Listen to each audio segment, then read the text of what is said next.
అప్పుడు తమిళనాడు గవర్నర్గా ఉన్నారు రోషయ్య గారు. నాకు వారితో ప్రత్యక్షమైనటువంటి అనుబంధం లేదు, వారంటే నాకు గౌరవం ఉందంతే.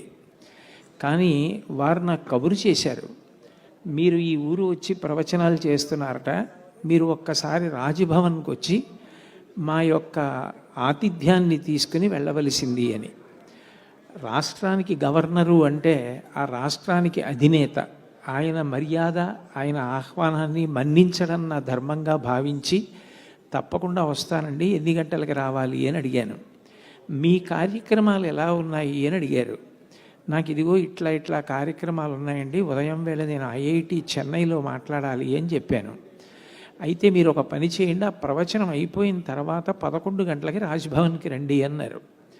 నేను రాజ్భవన్కి వెళ్ళినప్పుడు నిజానికి ఒక గవర్నర్ బయటికి వచ్చి స్వాగతం పలకవలసిన అవసరం ఆయనకేం లేదు.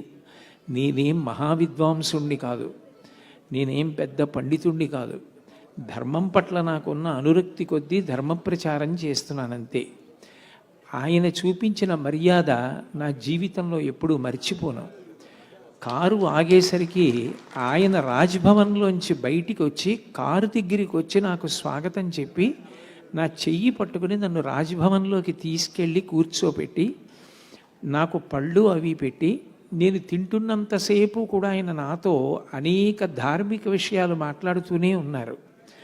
నేను చిట్ట చివర బయలుదేరే ముందు వారిని ఒక ప్రశ్న అడిగాను, మీకు ఇంత అనుభవం ఉంది కదా, మీరు మీ జీవిత చరిత్ర వ్రాస్తే స్వాతంత్రోద్యమానికి ముందు నుంచి వీరు ఉన్నవారు కాబట్టి, ఎందరో ప్రధానమంత్రులు, ముఖ్యమంత్రులు, గవర్నర్లు, రాజకీయ దురంధరులతో సమన్వయమైన వారు కాబట్టి, తర్వాత వచ్చే తరాలకి వ్యక్తుల యొక్క జీవితంలో ఉన్న విలువల గురించి తెలుస్తుంది, మీరు ఎందుకు మీ జీవిత చరిత్ర వ్రాయకూడదు అని అడిగాను.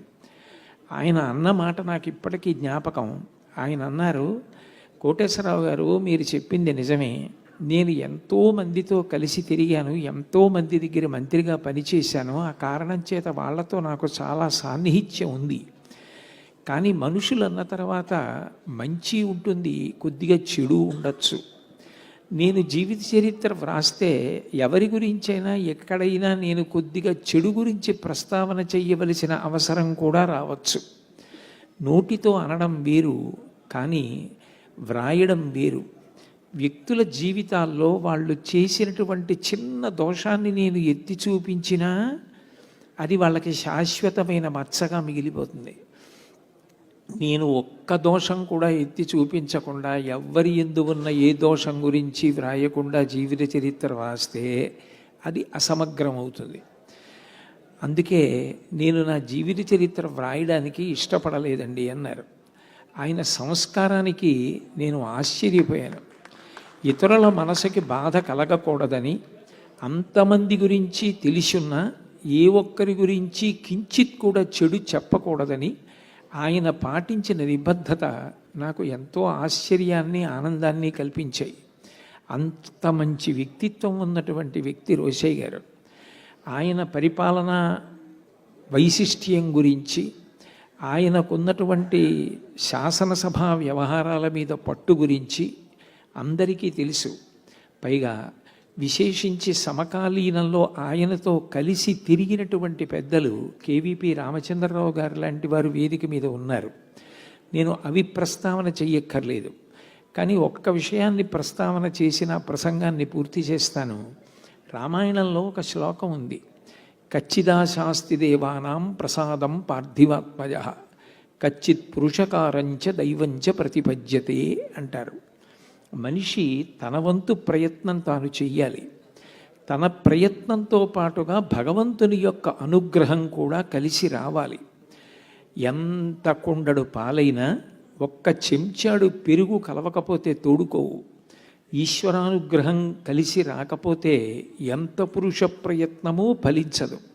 కేవలము పురుష ప్రయత్నము చేతనే కార్యములన్నీ సాధింపబడతాయనుకుంటే ప్రయత్నించి కూడా కార్యం సాధించలేకపోవడం అన్నది చరిత్రలో ఉండకూడదు.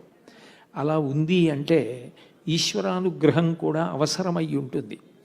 ఆ ఈశ్వరానుగ్రహం కోసం ప్రయత్నం చేయడానికే భక్తి అని పిలుస్తారు. అటువంటి భక్తి విషయంలో రోషయ్య గారు నిలువెత్తు నిదర్శనం. దానికి నేను మీకు ఒక ఉదాహరణ చెప్తాను.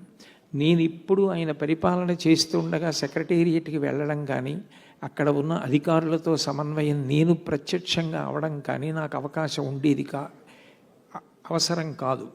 కానీ పెద్దలు ఎల్వి సుబ్రహ్మణ్యం గారు నాతో ఒకసారి ఒక విషయం ప్రస్తావన చేసి నన్ను తీసుకెళ్ళి చూపించారు.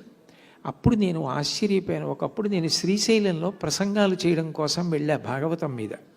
అప్పుడు అక్కడికి ఎల్వి సుబ్రహ్మణ్యం గారు కూడా వచ్చారు. ఎల్వి సుబ్రహ్మణ్యం గారు మీకు అందరికీ తెలుసు, తిరుపతి దేవస్థానాలకి కార్యనిర్వహణాధికారిగా, ఆంధ్రప్రదేశ్ ప్రభుత్వానికి ప్రధాన కార్యదర్శిగా ఎన్నో పదవులు నిర్వహించినటువంటి వ్యక్తి.